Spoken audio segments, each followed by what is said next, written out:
class we are concluded the second chapter, that is population and human resources development. ఇంతకుముందు క్లాస్తో మనము రెండవ చాప్టర్ను ముగించడం జరిగింది. అదే జనాభా మరియు మానవ వనరుల యొక్క అభివృద్ధి. Now I am move forward with unit 3 from second year economics, that is national income of the country. This is the topic with high weightage for our intermediate public exam. In this topic we are going to discuss about various concepts like trends in national income, inequalities of income and wealth in the country, unemployment problem and employment generating programs, lastly poverty and microfinance.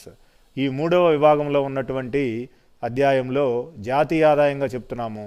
దీనిలో జాతీయ ఆదాయంలో ఉన్నటువంటి ధోరణులు, అదేవిధంగా ఆదాయ సంపదల్లో ఉన్నటువంటి వ్యత్యాసాలు, నిరుద్యోగ సమస్య, ఉద్యోగాలను ఉపాధిని పెంచేటువంటి అనేక రకాల పథకాలు, లాస్ట్లో పేదరిక సమస్యను కూడా మనం చూడబోతూ ఉన్నాము. పేదరిక సమస్యలో సూక్ష్మ విత్తం యొక్క పాత్రను మనం గమనిస్తాము. ఇలాంటి చాలా ప్రాముఖ్యత కలిగినటువంటి పాఠ్యాంశాలని యూనిట్ 3 కింద మనం చదవబోతూ ఉన్నాం. అందువలన విద్యార్థులు చాలా జాగ్రత్తగా అర్థం చేసుకోవాల్సిన అవసరం ఉంది. With this, we are move forward with first topic, trends in national income in India-like countries. Every country must have some level of national income for the purpose of realization of economic growth and human resources. ప్రతి దేశంలో కూడా జాతీయ ఆదాయం అనేది ఒక స్థాయి ఉంటుంది. ఈ జాతీయ ఆదాయము ఆ దేశంలో ఉన్నటువంటి ప్రజల యొక్క తలసరి ఆదాయాన్ని బట్టి నిర్ణయించబడుతుంది.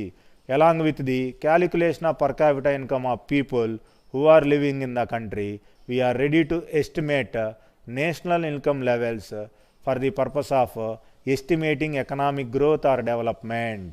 ఏదైనా ఒక దేశంలో ఉన్నటువంటి ప్రజల యొక్క తలసరి ఆదాయాన్ని బట్టి మనం జాతీయ ఆదాయాన్ని లెక్కలు వేస్తూ ఉంటాము. ఈ జాతీయ ఆదాయాన్ని బట్టే దేశంలో జరుగుతున్నటువంటి ఆర్థిక వృద్ధిని కానీ ఆర్థిక అభివృద్ధిని కానీ మనము అంచనా వేయడానికి ఒక అవకాశం అనేది దొరుకుతుంది. Because of this reason the development of the country mainly depends upon production of goods and services in the economy. With the per capita income rise we are ready to realise national income rise. దేశంలో తలసరి ఆదాయం కనుక పెరిగినట్లయితే జాతీయ ఆదాయంలో కూడా వృద్ధి rate నమోదు చేయడానికి అవకాశం ఉంటుంది. This type of rise only realisation for the purpose of production of goods and services.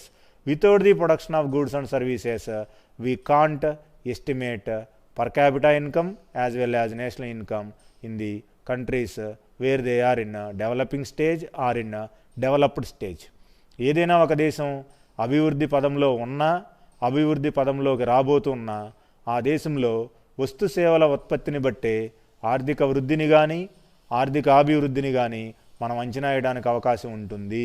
అందువల్ల మనకున్నటువంటి పంచవర్ష ప్రణాళికలను బట్టి మనం ఈ నేషనల్ ఇన్కంలో ఉన్నటువంటి ట్రెండ్స్ని అంచనా వేయడానికి అవకాశం ఉంది. From the 8th plan onwards the trends in national income changed due to economic reforms in Indian economy. భారతదేశంలో ఇప్పటి వరకు మనము 12 పంచవర్ష ప్రణాళికలను పూర్తి చేసుకున్నాము. ఈ 12 పంచవర్ష ప్రణాళికల్లో మనం గమనించినట్లయితే అనేక రకాల విషయాల్లో మనము అభివృద్ధిని సాధించాము. ఆ అభివృద్ధి పర్ క్యాపిటా ఇన్కమ్ రూపంలో కానీ నేషనల్ ఇన్కమ్ రూపంలో కానీ మనకు కనబడుతూ ఉంటుంది.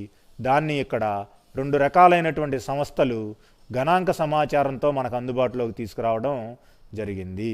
The institutes which are relating to the national income estimates are CSO and ISO, central statistical organisation and another one Indian standard organisation. ఇక్కడ ఉన్నటువంటి ఈ 2 దేశవ్యాప్తంగా ఉన్నటువంటి ప్రామాణిక సంస్థలు.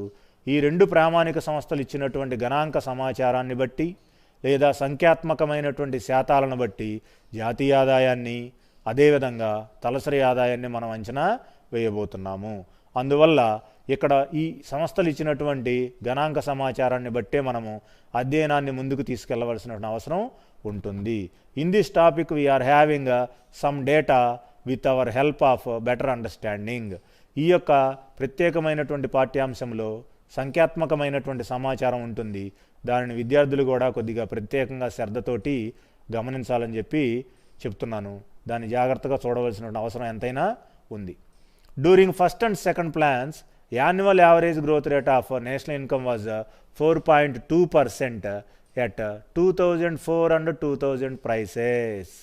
2004-2005 ధరలను బట్టి చూస్తే మనకున్నటువంటి రెండు పంచవర్ష ప్రణాళికల్లో in the first 5-year plan and second 5-year plan we're recorded 4.2% as our annual growth rate. Annual growth rate means yearly growth rate, వార్షిక వృద్ధి రేటును మనం నమోదు చేసుకున్నాము. ఇది కేవలం 4.2% వరకు మాత్రమే నమోదైంది. దీనిని మనము 2004-05 ధరలను బట్టి చూసాము. In this concept we are having two types of prices here, current prices and constant prices. Current prices are always prevailing in our day to day life or marketing transactions. ప్రస్తుత ధరలు అనేవి మనం చేసేటువంటి రోజువారీ కొనుగోళ్లను బట్టి కానీ అమ్మకాలను బట్టి కానీ మనం అంచనా వేయచ్చు. కానీ కాన్స్టెంట్ ప్రైసెస్, స్థిర ధరలను మాత్రము ఒక 3-4 నెలల పాటు నిలకడగా మనం గమనించిన తర్వాతే అంచనా వేయడానికి అవకాశం అనేది ఉంటుంది. For the calculation or estimation of national income of particular country, we are some way taking current prices and some way taking constant prices wherever the topic is demanded the contest. అక్కడ ఉన్నటువంటి పరిస్థితులను బట్టి వ్యవసాయ రంగంలో కానీ, పారిశ్రామిక రంగంలో కానీ, సేవల రంగంలో కానీ ఒక్కోసారి ప్రస్తుత ధరలను బట్టి మనం అంచనాలు వేయడం జరుగుతుంది. కొన్ని ప్రత్యేకమైనటువంటి పరిస్థితుల్లో స్థిర ధరలను కూడా మనము లెక్కలోకి తీసుకొని వాటిని బట్టి అంచనా వేసేటువంటి పరిస్థితి ఉంటుంది. when we are ready to calculate national income or per capita income of particular country, when the circumstances are demanded, we are depending on current prices in some way and constant prices in another circumstances. కొన్ని రకాల పరిస్థితుల్లో వ్యవసాయ రంగంలో ప్రస్తుత ధరలను తీసుకుంటాం, కొన్ని వేరే రకమైనటువంటి ప్రత్యేకమైనటువంటి పరిస్థితుల్లో స్థిర ధరలను కూడా మనం తీసుకుని పారిశ్రామిక రంగాల అంచనాలను, సేవల రంగంలో ఉన్నటువంటి అంచనాలను లెక్క వేయడం అనేది జరుగుతుంది. Because of that reason we must have one clear cut idea regarding current prices and constant prices which are prevail in the process of calculation of per capita income and national income of a particular economy. ఒక ప్రత్యేక దేశమైనటువంటి భారతదేశం లాంటి దేశాల్లో జాతీయ ఆదాయాన్ని, తలసరి ఆదాయాన్ని లెక్కేసేటప్పుడు అవసరాన్ని బట్టి ఒక్కోసారి స్థిర ధరలను మనము లెక్కలోకి తీసుకుంటాము. అదేవిధంగా ఒక్కోసారి ప్రస్తుత ధరలను కూడా మనం స్థిర ధరల కింద సేకరించి ఆ యొక్క నమూనాని మొత్తాన్ని లెక్క వేసేటువంటి పరిస్థితి ఉంటుంది. దీన్ని విద్యార్థులు గమనించాలని చెప్పి నా యొక్క విజ్ఞాపన. Next, in the third plan, annual average increase in national income decreased to 2.6%, which was just sufficient to neutralize the growth rate of population.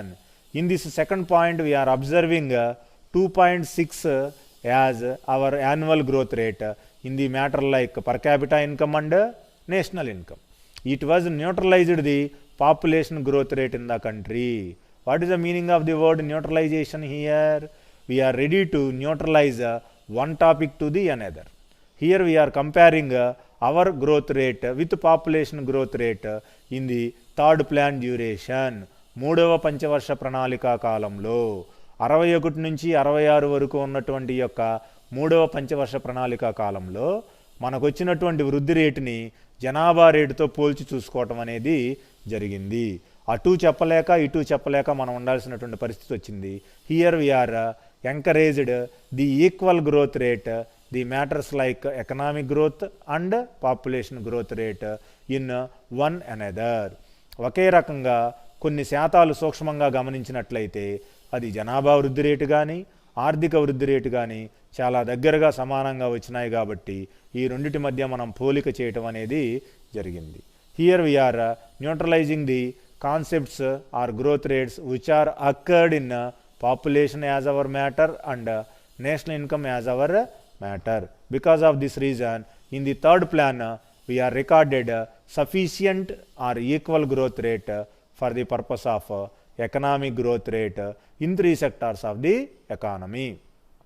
ప్రత్యేకంగా మూడవ పంచవర్ష ప్రణాళికలో 61 నుంచి 65 వరకు ఉన్నటువంటి 5 సంవత్సరాల కాలంలో జనాభా వృద్ధి రేటులో కానీ, జాతీయ ఆదాయ వృద్ధి రేట్లో కానీ మనము చాలా సరిసమానంగా ఉన్నాము. దానికోసం ఆర్థికవేత్తలు కూడా ఇక్కడ మనకు ఒక పోలిక అనేది తీసుకురావటం జరిగింది. Next point, during fifth plan annual increase in national income was 4.9%, whereas it is only 2.6% in the matter of PCI is concerned. Per capita income విషయంలో 5వ పంచవర్ష ప్రణాళిక దగ్గరికి వచ్చేపాటికి మనం 2.6%కే పరిమితం అయిపోయాము. అదేవిధంగా జాతీయ ఆదాయం దగ్గరికి వచ్చేపాటికి ఈ యొక్క పర్సంటేజ్ 4.9%కి వెళ్ళింది. Here we are having 50% gap between national income calculations and per capita income calculations. Those students must have one clear cut interest for this point. విద్యార్థులు ఇక్కడ ప్రత్యేకమైనటువంటి శ్రద్ధతో గమనిస్తే తలసరి ఆదాయంలో 2.6% నమోదు చేసుకున్నాము, కానీ 4.9% వృద్ధి రేటుని జాతీయ ఆదాయంలో మనము నమోదు చేసుకోవడం జరిగింది. ఏ పంచవర్ష ప్రణాళిక అండి ఇది? 5వ పంచవర్ష ప్రణాళిక. అందువలన ఈ కాలంలో స్వతంత్రం వచ్చిన తర్వాత తీసుకున్నటువంటి అనేక రకాల ఎకనామిక్ రిఫార్మ్స్, తీసుకున్నటువంటి ఆర్థిక సంస్కరణల యొక్క పనితీరు బాగోవటం వల్ల ఇలాంటి రికార్డెడ్ గ్రోత్ రేట్ను మనం ఇక్కడ నమోదు చేసుకోవటం అనేది జరిగింది. Next, in the 7th plan we are introduced average growth rate as 5.5% per annum. Growth rate per capita income is only 3.3% here. In the 7th plan itself also, we are observing or recorded 5.5% as our national income growth rate and per capita income growth rate as 3.3%. తలసరి ఆదాయంలో 3.3% మాత్రమే మనం పరిమితమయ్యాము, కానీ జాతీయ ఆదాయం దగ్గరికి వచ్చేప్పటికి ఇది 5.5%కి పెరగడం అనేది జరిగింది. Here we are created one wave in the growth rates of per capita income and national income in our country. భారతదేశ ఆర్థిక వ్యవస్థలో 7వ పంచవర్ష ప్రణాళిక కాలానికి వచ్చేటప్పటికి జాతీయ ఆదాయంలో 5.5%, తలసరి ఆదాయ విషయానికి వచ్చేపాటికి 3.3% మనం ఇక్కడ అభివృద్ధిని నమోదు చేసుకున్నాము. అంటే అప్పుడే భారతదేశంలో న్యూ ఎకనామిక్ రిఫార్మ్స్, మనకు కావలసినటువంటి హరిత విప్లవం లాంటివి, గ్రీన్ రెవల్యూషన్ లాంటివి, హైబ్రిడ్ వెరైటీస్ యూజేజ్, అనేక రకాలైనటువంటి సంకరజాతి విత్తనాలను వాడటం కానీ, హై టెక్నాలజీని ఇంపోర్ట్ చేసుకోవటం కానీ, కొత్తగా ఉన్నటువంటి సాంకేతిక పరిజ్ఞానాన్ని ఉపయోగించడం కానీ, ఇలాంటి వాటికి మనం అప్పుడే అంకురార్పణ చేయడం అనేది జరిగింది. కాబట్టి here we are recorded this type of growth rate in the national income matter and per capita income matter relating to India's economy. Next aspect, that is in the 10th plan itself. 10వ పంచవర్ష ప్రణాళిక దగ్గరికి వచ్చేపాటికి we are recorded 75% in NNP rate and per capita income NNP growth rate 5.9% here. 75% we are recorded in the NNP growth rate. This is also encouraged our GDP, gross domestic product. Here we are observing net means up to the level of the production. Gross means total year production. Up to accounting year April 1st to March 31st we are ready to calculate. GDPని మనం దృష్టిలో పెట్టుకున్నట్టయితే April 1వ తేదీ నుంచి మార్చి 31 వరకు పరిగణలోకి తీసుకుంటాము. అదే నెట్ను కనుక మనం తీసుకున్నట్టయితే అప్పటి వరకు జరిగినటువంటి నెలల ఉత్పత్తిని మాత్రమే మనం పరిగణలోకి తీసుకుంటాము. అందువల్ల ఇక్కడ ఎన్ఎన్పి గ్రోత్ రేట్ ఏమో ఎక్కువగాను, జీడిపి గ్రోత్ రేట్ ఏమో కొద్దిగా తక్కువగాను మనం నమోదు చేయడం అనేది జరిగింది. దీన్ని ప్రత్యేకాంశంగా మనం గమనించాల్సినటువంటి అవసరం ఉంది. Average NNP growth rate and also per capita income growth rate we're having 2 deviation here in the 10th plan duration. 10వ పంచవర్ష ప్రణాళిక కాలంలో ఈ నికర జాతీయోత్పత్తి యొక్క పర్సంటేజ్ కానీ, అలాగే స్థూల జాతీయోత్పత్తి పర్సంటేజ్ కానీ కొంతవరకు మనకు తేడాగా నమోదు చేయడం అనేది జరిగింది. Next one, in the 11th plan we are got 9% of annual growth rates in national income, 7.8% as our per capita income, 6.3 as annual growth rate. ఈ యొక్క 11వ పంచవర్ష ప్రణాళిక దగ్గరికి వచ్చేపాటికి ఓవరాల్గా చూస్తే మనకు వచ్చినటువంటి నేషనల్ ఇన్కమ్ ఎంత? 9% అండి. కానీ విడివిడిగా సెపరేట్గా కనుక మనం చూసినట్లయితే 7.8% కొంత నేషనల్ ఇన్కంలో కనబడుతోంది. పర్ క్యాపిటా ఇన్కమ్ ఏమో 6.3గా ఇక్కడ మనము నమోదు చేయడం జరిగింది.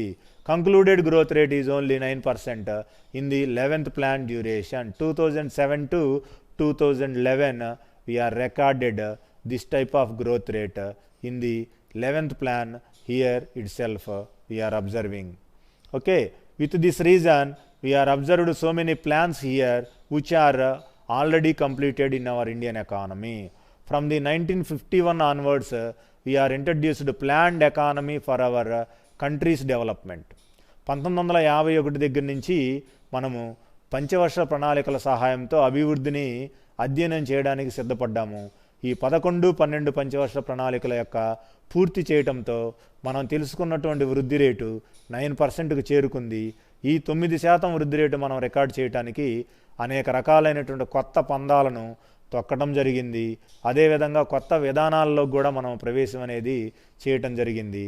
ఈ యొక్క కొత్త పంతలు తొక్కటం వల్ల ఈ యొక్క అభివృద్ధి అనేది మనకి నమోదు చేయడం జరిగింది. ఆర్థికవేత్తలు కూడా ఈ 11 ప్రణాళికల కాలాన్ని గమనించి భారతదేశంలో ఇదే వరవడి కనుక రాబోయే సంవత్సరాల్లో కొనసాగినట్లయితే ఆర్థిక అభివృద్ధిని సాధించడం చాలా సులభతరం అవుతుంది అని చెప్పి వాళ్ళ యొక్క అధ్యయనాల వల్ల కూడా చెప్పడం అనేది జరిగింది. Here we are observing one easy situation.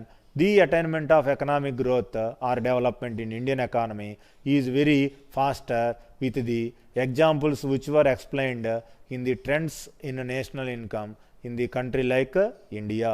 ఇక్కడ ప్రస్తుతం మనం చర్చించేటువంటి ప్రస్తుత పాఠ్యాంశమైనటువంటి జాతీయ ఆదాయాన్ని బట్టి చూస్తే 11 పంచవర్ష ప్రణాళికల్లో చూసినటువంటి అభివృద్ధిని మనం ఇక్కడ సూక్ష్మంగా అధ్యయనం చేశాం. ఈ 11 పంచవర్ష ప్రణాళికల్లో మనకేం తెలిసింది? ఇక్కడ ఉన్నటువంటి నమోదు చేసుకున్నటువంటి అభివృద్ధిని మనం చాలా సూక్ష్మంగా గమనిస్తే మనకు అర్థమవుతుంది. 9% వచ్చాం 11వ ప్రణాళికలో. దీన్ని బట్టి భారతదేశంలో రాబోయే కొద్ది సంవత్సరాల్లోనే ఆర్థికాభివృద్ధి సాధించడం అనేది కుదురుతుంది. It will be possible in a easier manner with the short span of period. రాబోయే అతి తక్కువ కాలంలోనే అతి సులభంగా మనము ఆర్థికాభివృద్ధిని సాధించడానికి సాక్ష్యంగా ఈ యొక్క సంఖ్యాత్మక సమాచారం ఉందని ఆర్థికవేత్తలు మనకు సుస్పష్టం చేయడం జరిగింది. With this I am going to conclude for our present day topic, that is national income. From the above data we are observing so many fluctuations here. So many fluctuations. Here we are observing up and downs in our statistical information. Fluctuations means here అనేక రకాలైనటువంటి హెచ్చు తగ్గులు అవకతవకలు వచ్చినాయి. ఇప్పటి వరకు మనం చూసినటువంటి అనేక రకాల శాతాలలో the percentages which are related to national income, the percentages are data related to per capita income of Indian economy. భారత ఆర్థిక వ్యవస్థకు సంబంధించి జాతీయ ఆదాయంలో కానీ తలసరి ఆదాయంలో కానీ అనేక రకాల హెచ్చుతగ్గులను మనం ఇప్పటివరకు గమనించాము ఈ 11 పంచవర్ష ప్రణాళికలలో. దీన్ని బట్టి growth rate, national income, per capita ఇన్కంలో మనకు తెలిసినటువంటి వాస్తవం ఏంటంటే we are in developing stage but not in developed stage. మనం ఇంకా అభివృద్ధి చెందుతూ ఉన్నటువంటి పరిస్థితిలోనే ఉండిపోయాము. అభివృద్ధి చెందిన పరిస్థితిలోకి మనం వెళ్ళాలి అంటే we are ready to increase our per capita income growth rate as well as national income growth rate for the above dream is clear cut reality. మనం కలలుగంటున్నటువంటి ఆర్థికాభివృద్ధి అనేటువంటి ఒక ఆశ తీరాలి అంటే తలసరి ఆదాయంలో కానీ జాతీయ ఆదాయంలో కానీ రాబోయే సంవత్సరాల్లో ఇంకా వృద్ధి రేటును నమోదు చేసుకోవాల్సిన అవసరం ఉన్నదని ఆర్థికవేత్తలు ఈ యొక్క ఆవశ్యకతని పదే పదే చెప్పడం అనేది జరిగింది. అందువల్ల మనం కూడా దీని ప్రకారం కావలసినటువంటి ఆ యొక్క మార్పులను చేసుకున్నట్లయితే రాబోయే సంవత్సరాల్లో ఆర్థికాభివృద్ధి సాధ్యం కావటానికి మనం చాలా దగ్గర దూరంలో ఉన్నామని ఒప్పుకోక తప్పదు. This is the 5 marks question for our intermediate examination point of view. That is what are the trends in national income. భారతదేశ జాతీయ ఆదాయంలో ఉన్నటువంటి వివిధ రకాల ధోరణులను చెప్పండి అని చెప్పి మనకు ప్రశ్న వచ్చేటువంటి అవకాశం ఉంటుంది. This is the first 5 marks question from the 3rd chapter named as national income. జాతీయ ఆదాయంలో మొదటి ప్రశ్నగా లేదా పాఠ్యాంశంగా జాతీయ ఆదాయంలో ఉన్నటువంటి వివిధ ధోరణులను మనం ఇప్పటివరకు పరిశీలించాం. Next topic named as income inequalities in India. In the 3rd lesson, we are having a second topic as what are the income inequalities in India. భారతదేశంలో ప్రస్ఫుటమయ్యేటువంటి సంపద ఆదాయాల్లో ఉన్నటువంటి అసమానతలను మనం ఇక్కడ చర్చించబోతూ ఉన్నాము. What are the income inequalities in the matter of income or in the matter of wealth, especially the country like India. ఆదాయంలో కానీ సంపదపరమైనటువంటి పంపిణీలో కానీ భారతదేశంలో చోటు చేసుకున్నటువంటి ఆదాయ అసమానతలను మనం ఇక్కడ గమనించబోతున్నాము. For this topic we are going to explain about in this manner. The term inequalities in income and wealth refers to the disparities in the distribution of wealth of the society between rich and poor. Here we are giving so much importance to the wealth distribution and income distribution. Wealth distribution as far as income distribution between two societies of the people. The two societies here, rich society and poor society, are further called as rich community of people and poor community of people in the present day India society. ప్రస్తుత భారతీయ సమాజంలో ధనిక వర్గానికి చెందినటువంటి ప్రజలు జీవిస్తున్నారు, అలాగే పేద వర్గానికి చెందినటువంటి ప్రజలు జీవిస్తున్నారు. వీళ్ళ మధ్య ఒకళ్ళనేమో ధనిక వర్గం చెందిన ప్రజలని, ఇంకొకళ్ళనేమో పేద వర్గానికి చెందిన ప్రజలని మనం ఎందుకు వాళ్ళని పిలుస్తూ ఉన్నాము? The gaps between income and wealth which are recorded in our country.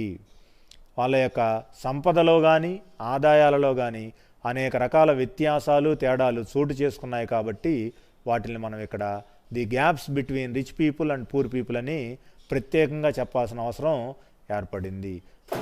Because of these gaps which we are observed in our present day topic, the society is divided into two different categories of people.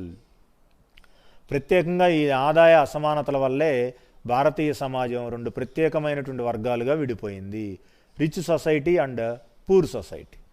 With the help of wealth distribution and income distribution. ఆదాయంలో కానీ సంపదల్లో కానీ వివిధ రకాలైనటువంటి వ్యత్యాసాలు చోటు చేసుకోవటం వల్ల income inequalities అనేటువంటి సమస్య మనకి వచ్చింది. Because of this reason we are going to observe the data given by the IMR. The data which was privileged here, IAMR, Institute of Applied Manpower Research, conducted one survey. With that observation here realized one present data.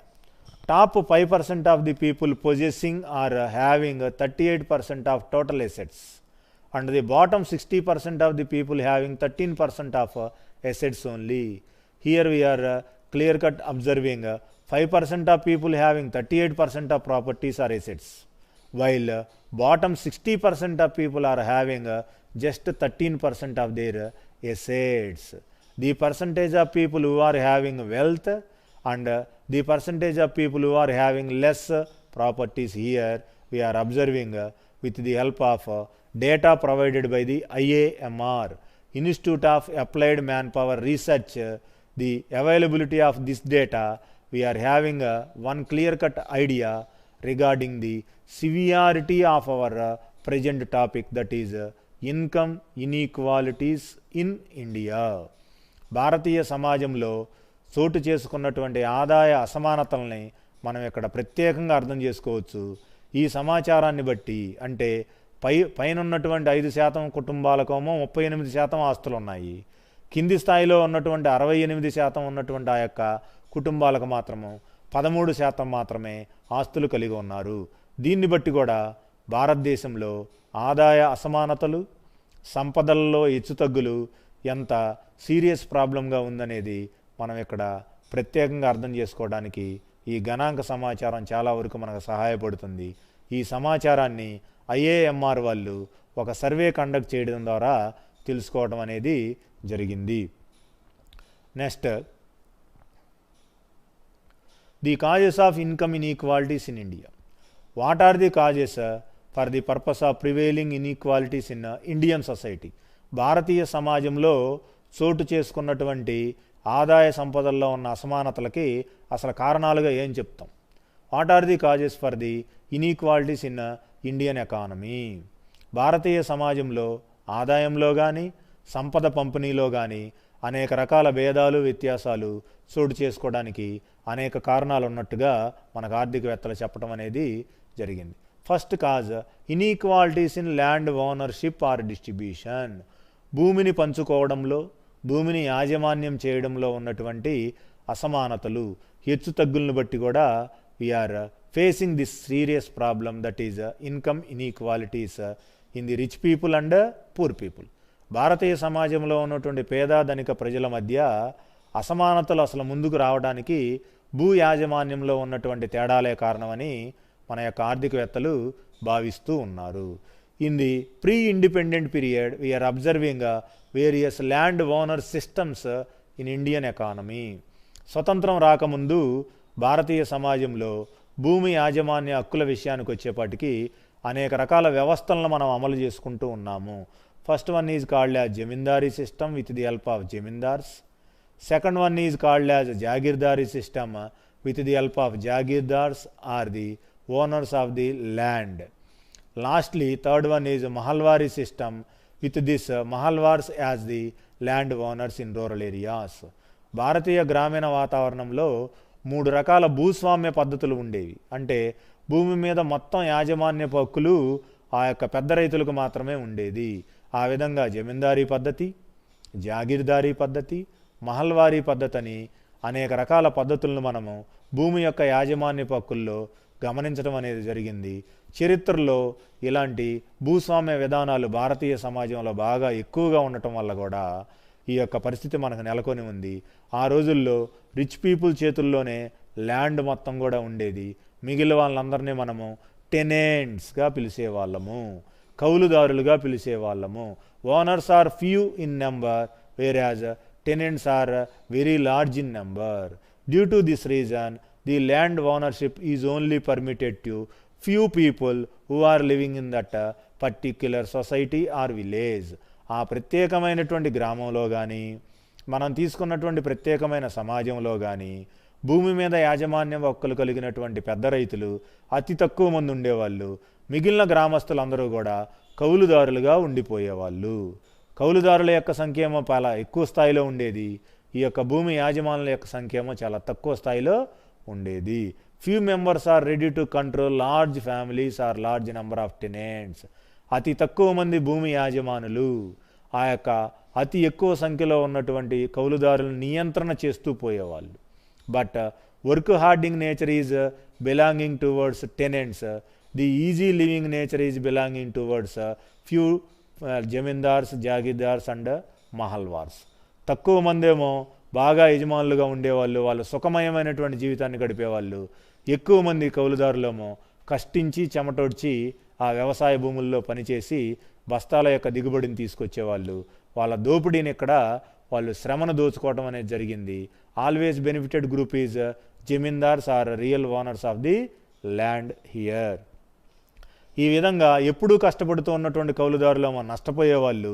ఎప్పుడూ సుఖమయమైనటువంటి హోదా కలిగినటువంటి జీవితాన్ని అనుభవిస్తున్నటువంటి ఈ జమీందారులందరేమో ఎక్కువ ప్రతిఫలాలను ఆ యొక్క ఫలసాయం ద్వారా పొందేవాళ్ళు.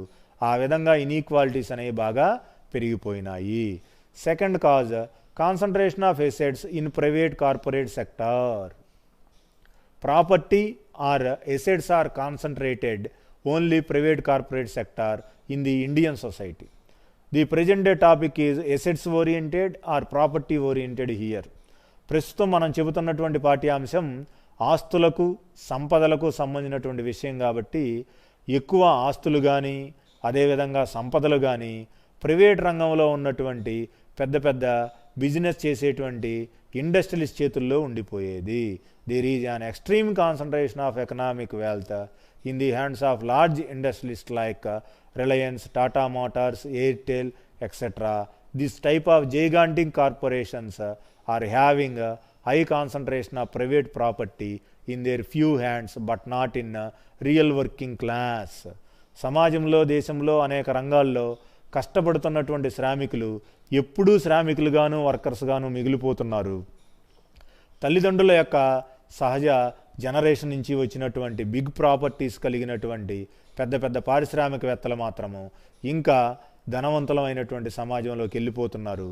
ఇలాంటి సొసైటీ రోజు రోజుకి పెరిగిపోవటం వల్ల we are having larger gaps between rich group and poor group which we are observed here. These type of inequalities are expanded from day to day manner in our regular society. ప్రతిరోజు మనం గమనిస్తున్నటువంటి సమాజంలో పెద్ద పెద్ద ఎలాంటి పారిశ్రామికవేత్తల వల్ల, పెద్ద పెద్ద వ్యాపారాలు చేసేటువంటి ఇలాంటి బిజినెస్ పీపుల్ యొక్క జోక్యం వల్ల ఆస్తులు అనేవి వారి చేతుల్లోనే ఎక్కువగా కేంద్రీకృతం అయ్యాయి. పేదవాళ్ళు, శ్రామికులు, వర్కర్స్ అనే వాళ్ళు ఎప్పుడూ కూడా తీసుకున్నటువంటి ఆ యొక్క తక్కువ వేతనాలతోనే వాళ్ళు పనిచేస్తూ ఉండేవాళ్ళు. వాళ్ళ యొక్క ఎకనామిక్ పవర్ ఎప్పుడూ తగ్గిపోతూ ఉండేది. కానీ రిచ్ పీపుల్ యొక్క ఎకనామిక్ పవర్ మాత్రం రోజు రోజుకి పెరిగిపోయేది. అందువల్ల భారతీయ సమాజం ఎప్పుడూ 2 వర్గాలుగా విడిపోయిందనేది ఈ యొక్క పాయింట్ ద్వారా మనం చాలా వరకు స్పష్టం చేసుకోవచ్చు. Because of the inequalities we are having second reason as concentration of assets or property in private corporate sector. Next third one, inequalities in professional training also. Here we are observing so many types of inequalities in the professional skills, lack of training and unequal distribution of income and wealth which are ready to work one enterprise or any other enterprise. భారతీయ సమాజంలో పట్టణాల్లో ఉన్నటువంటి పెద్ద పెద్ద కంపెనీల్లో పనిచేసేటువంటి ఉద్యోగస్తుల్లో కూడా వృత్తికి సంబంధించినటువంటి నైపుణ్యాల యొక్క కొరత ఎక్కువగా ఉండేది. ఆ నైపుణ్యాలను పెంచుకోవడానికి మేనేజ్మెంట్ వాళ్ళు పెట్టేటువంటి శిక్షణా కాలాల్లో కానీ, ప్రాజెక్ట్ వర్క్స్లో కానీ, అప్రెంటిస్షిప్ శిక్షణకు సంబంధించినటువంటి తర్ఫీదు కాలంలో కానీ వాళ్ళు పెద్దగా ఆ యొక్క చురుకుదనాన్ని చూపించేవాళ్ళు కాదు. దానివల్ల వాళ్ళ యొక్క జీతభత్యాల్లో, వాళ్ళకి ఇచ్చేటువంటి ఆదాయాల్లో చాలా అన్ఈక్వల్ నేచర్ అనేది మనం గమనించే వాళ్ళము. దీనివల్ల కూడా వాళ్ళు జాబ్లో ప్రమోషన్స్ వచ్చేటువంటి పరిస్థితి ఉండేది కాదు. వాళ్ళు ఎంతసేపు అదే ప్లేస్మెంట్లో స్టిక్ ఆన్ అయి ఉండేవాళ్ళు. వాళ్ళకు ప్రమోషన్స్ వచ్చేటువంటి పరిస్థితి ఎక్కువగా ఉండేది కాదు. Why we are observing here, these people are lacking their training and these people are backward in their professional skills. ఆ యొక్క ఉద్యోగానికి కావాల్సినటువంటి నైపుణ్యాల్లో కానీ, ప్రతిభా పాఠవాల విషయంలో కానీ శిక్షణ తీసుకోకుండా వాళ్ళు ఉన్న ఉద్యోగంలోనే ఎక్కువ సంవత్సరాలు ఉండిపోయేవాళ్ళు. అలాంటి ఉద్యోగస్తులకి పదోన్నతి, ప్రమోషన్ అనేది కూడా వాళ్ళ యొక్క జీవితకాలంలో వచ్చేది కాదు. ఒక పోస్టు లేకపోతే డెసిగ్నేషన్లో ఉద్యోగంలో జాయిన్ అయితే రిటైర్మెంట్ అయ్యే వరకు అదే డెసిగ్నేషన్లో ఉండేవాళ్ళు. వాళ్ళు కొత్తగా నైపుణ్యాలను అందిపుచ్చుకునే వాళ్ళు కాదు, శిక్షణలో చురుగ్గా పాల్గొనేవాళ్ళు కాదు. అందువల్ల వాళ్ళు ముందుకెళ్ళేటువంటి పరిస్థితి లేదు. So many private corporate employees are stick on their only proper designations which they are joined in that profession. ఉద్యోగంలో ఏ స్థానంలో అయితే జాయిన్ అయ్యామో రిటైర్మెంట్, పదవి విరమణ వచ్చే వరకు అదే స్థానంలో ఉండటం. అంతేగాని in the employment duration we can't receive promotions as our gifts in that field. ఆ ఉద్యోగం అయిపోయే లోపు, పదవి విరమణ పొందే లోపు మనకు ఎలాంటి పదోన్నతి కూడా వచ్చేది కాదు. ఎంతసేపు వాళ్ళల్లో ఉన్నటువంటి స్కిల్స్ అనేవి తగ్గిపోవడం వల్ల. పెంచుకోవడానికి వాళ్ళు అదనంగా కూడా కష్టపడేవాళ్ళు కాదు. దానివల్ల కూడా కొంతమందికి ఈ యొక్క స్కిల్స్ అనేవి కొరతగా ఉండేవి. దానివల్ల వాళ్ళకి ఎప్పుడూ కూడా ఒకే రకమైన జీతాలు వచ్చేవి, కానీ వాళ్ళ జీతాల్లో ఎలాంటి ఎన్హాన్స్మెంట్ కూడా రికార్డ్ అయ్యేది కాదు.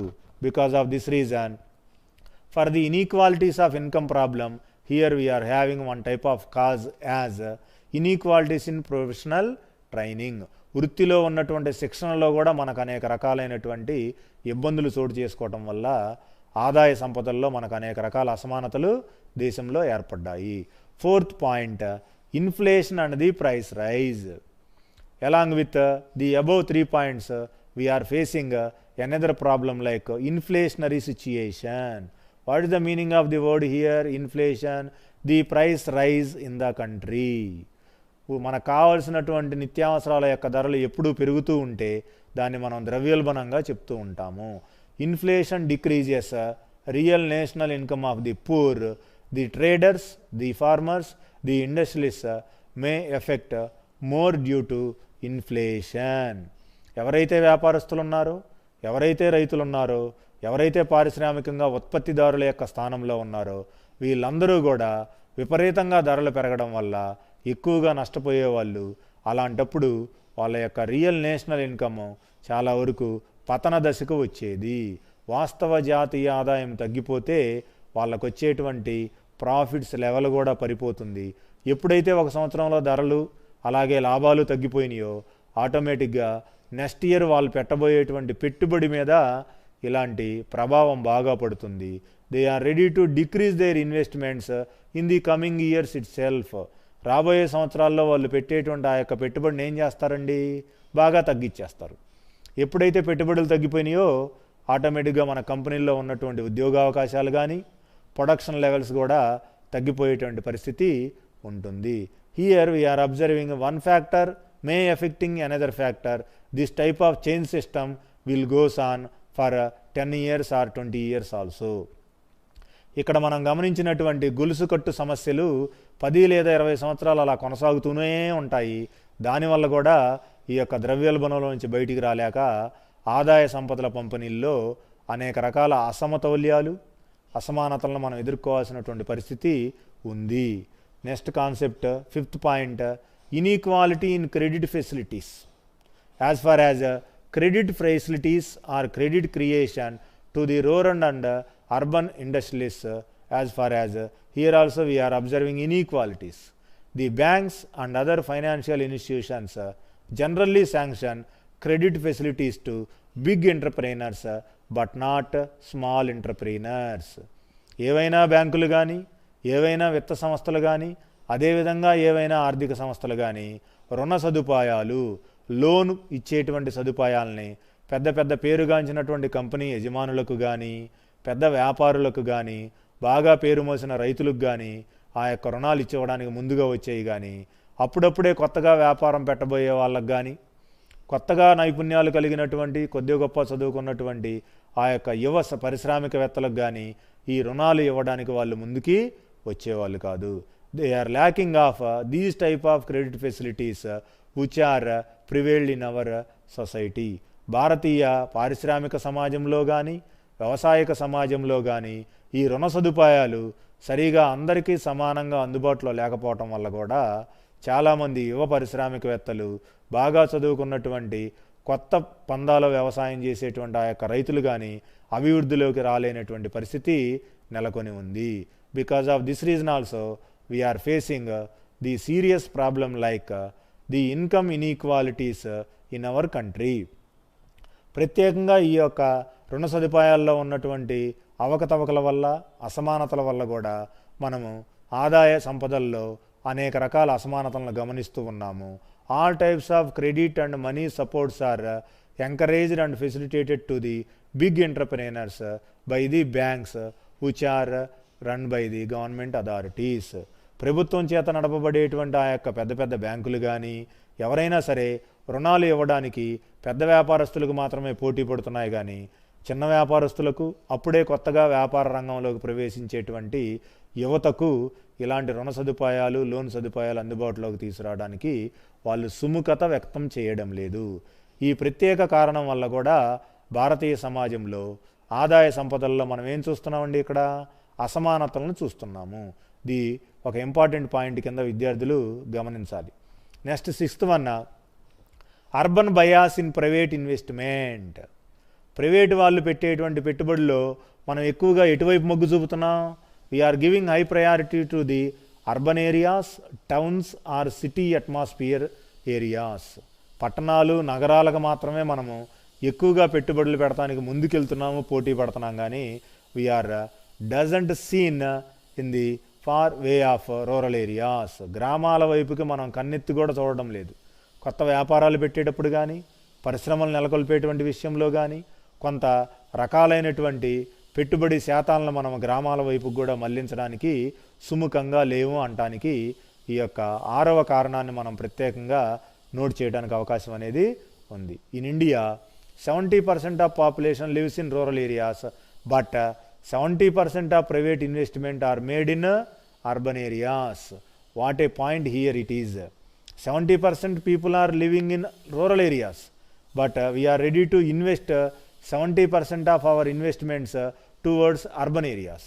70% ప్రజలేమో గ్రామాల్లో నివసిస్తున్నారు భారతదేశంలో. మనం పెట్టే పెట్టుబడుల్లో 70% ఎటువైపు పంపిస్తున్నాము? పట్టణాల వైపు పంపిస్తున్నాము. దీన్ని బట్టి ఇలాంటి ఇన్వెస్ట్ మోడ్ ఉన్నటువంటి చోట, ఇలాంటి పెట్టుబడి రకమైనటువంటి పద్ధతులు ఉన్న చోట ఆర్థికాభివృద్ధి కానీ, ఆదాయ అసమానతలు కానీ చాలా విపరీతమైనటువంటి సమస్యలుగానే ఉంటాయి. దానివల్ల కూడా మనం ఇక్కడ అనేక రకాల ఇబ్బందుల్ని, సమస్యలను ఎదుర్కొంటున్నాము. Because of this type of bias investment nature. ఒకవైపు రకమైన ప్రాంతాల్లోనే ఎక్కువగా పెట్టుబడులు పెట్టడం వల్ల కూడా మనకు అనేక రకాల సమస్యలు ఉత్పన్నమవుతూ ఉన్నాయి. దీనివల్ల we are not in a position to reduce income inequalities as well as we are far away with economic development in India like countries. భారతదేశం లాంటి దేశాల్లో ఆర్థికాభివృద్ధిని మనము ఇలాంటి సమస్యల వల్ల దూరం చేసుకుంటున్నాము. అదేవిధంగా మనం పెట్టేటువంటి పెట్టుబడుల్ని ఎంతసేపు పట్టణాలకే పరిమితం చేయడం వల్ల కూడా గ్రామాలు రోజు రోజుకి ఆర్థికాభివృద్ధిలో చివరి దశకు నెట్టబడుతున్నాయి. ఎప్పుడైతే ఇవి చివరి దశకు నెట్టబడ్డాయో ప్రజలు కూడా అక్కడ నివాసిత ప్రజలుగా ఉండకుండా పట్టణాల వైపుకి ఇష్టపూర్వకంగా మైగ్రేట్ అయిపోతారు, వలసపోతారు. ఇలాంటి ప్రమాదం నుంచి మనం బయటపడాలి అంటే we are ready to investment in rural and urban areas in a equal ratios. మనం పెట్టేటువంటి పెట్టుబడిలో సమానంగా నిష్పత్తి ఉండాలి, అది గ్రామాల్లో కానీ పట్టణాల్లో కానీ. గ్రామాల్లో మాత్రమే పెట్టుబడి పెట్టమని ఇక్కడ ఆర్థికవేత్తలు కానీ ప్రభుత్వ యాజమాన్యాలు కానీ ఉన్నటువంటి మంత్రులు కానీ మనకి ఇక్కడ ఎలాంటి బలవంతం చేయడం లేదు. పట్టణాలతో పాటుగా గ్రామాలను కూడా మనం అభివృద్ధి చేసుకోవాల్సిన అవసరం ఉందని మాత్రమే వాళ్ళు ఇక్కడ చెప్తున్నారు.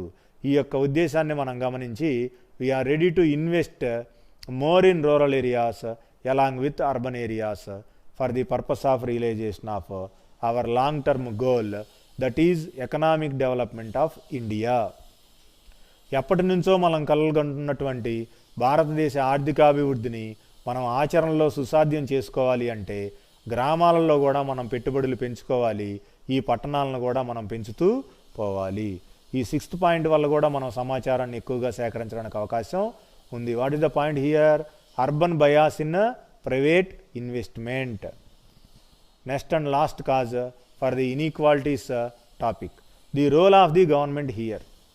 What the government role played for the purpose of removal of or eradication of inequalities in income in the India like countries. భారతీయ సమాజంలో నుంచి ఈ ఆదాయ అసమానతలు అనేటువంటి ఒక ప్రత్యేక సమస్యని దూరం చేయడానికి ప్రభుత్వం కూడా విపరీతంగా కృషి చేయుచున్నది. కానీ గవర్నమెంట్కి అందకుండా కూడా అనేక రకాలైనటువంటి అసమానతలు చాలా బాగా పెరిగిపోతున్నాయి. ఇలా పెరగడానికి ఒక కారణం మనం ఏం చెప్తాము? ఇంతకుముందు చాప్టర్స్లో మనం అధ్యయనం చేసాం. What is the main problem in India? The population explosion. Without the eradication or controlling of population explosion we can't achieve any type of economic goal which was aimed at economic development in India. ఆర్థికాభివృద్ధిని భారతదేశంలో సాధించాలి అంటే జనాభా విస్ఫోటనాన్ని మనం తగ్గించుకోకుండా, నియంత్రణ చేయకుండా ప్రభుత్వం కూడా ఎన్ని పథకాలు కార్యక్రమాలు పెట్టినప్పటికీ అవి పూర్తి స్థాయిలో ఫలితాలను ఇచ్చేటువంటి పరిస్థితి ఉండదు అని అనేక సర్వేల రూపంలో ఆర్థికవేత్తలు మనకి అనేక రకాలుగా సంఖ్యాత్మక సమాచారంతో నిరూపించడం అనేది ఇంతకుముందు తరగతుల్లోనే మనం గమనించాం. Because of this reason also we are ready to decrease the income inequalities which are prevailed in income and wealth distribution especially in rural areas. The government of India generally making so much expenditure on welfare schemes like health, education, housing and social security, etc.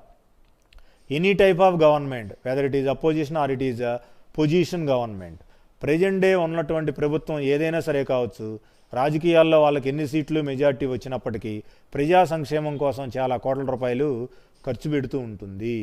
Any type of government may ready to expenditure more on welfare schemes like health, education, housing and social security.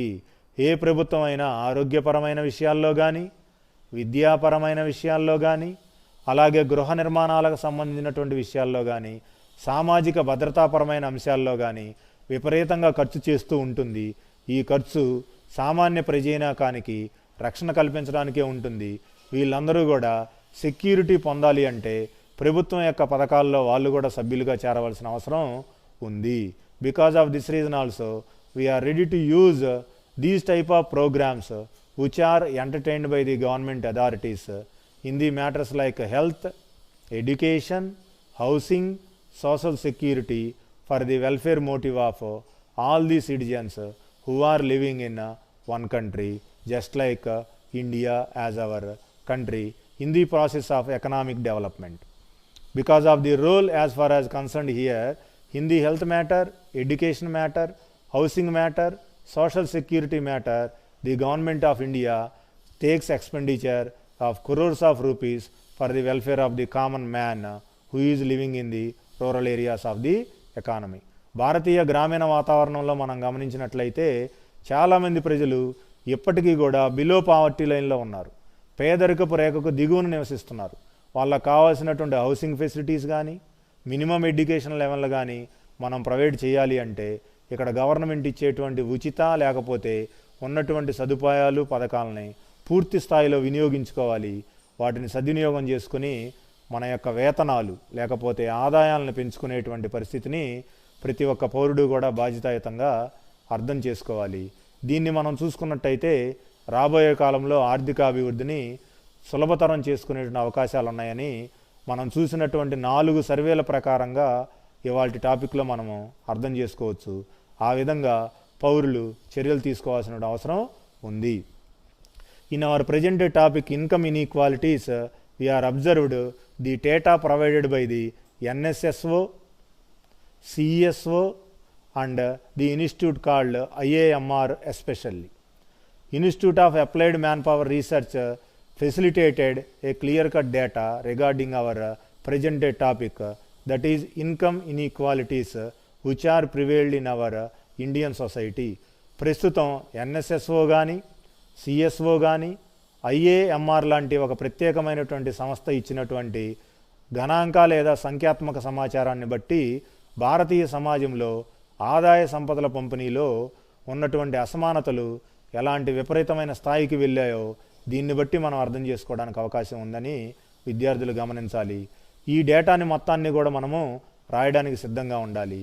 This data was very important for hour examination point of view. Ready to follow here. In our next class, I am going to discuss about measures to reduce income inequalities and poverty as our topics. Because of this reason, students also one time go through this lesson in thorough nature. Thank you.